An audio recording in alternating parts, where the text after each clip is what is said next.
दरम्यान या सगळ्या प्रकरणावर जितेंद्र आव्हाड यांचीही प्रतिक्रिया समोर आली आहे, आपण पाहूया.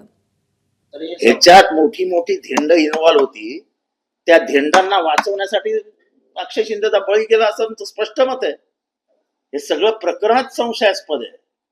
ह्याच्यात मेन जर कोणाची चौकशी झाली पाहिजे तर मुख्याध्यापक जे होते ते आणि ट्रस्टिस्ट आपटे फरार आहेत. याच्यातच सगळं गुपित आहे.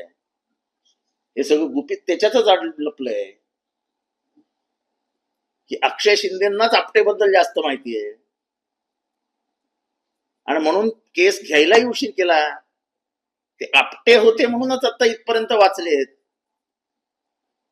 ते कोण कांबळे असते ते म्हणा मारून झोडून पुचवून टाकले असते त्यांना. ते आपटे ते पण कुठल्या संघटनेचे बापरे बाप. हे कृत्य केणी केलं होतं हे अक्षय शिंदेलाच माहिती होतं. त्यांनी जरी केलं असतं तरी त्याला ते सत्य सांगावंच लागलं असतं. आणि जर केलेलं नाही तर मग आपटे का फरार आहेत. एबीपी माझा, उघडा डोळे बघा नीट.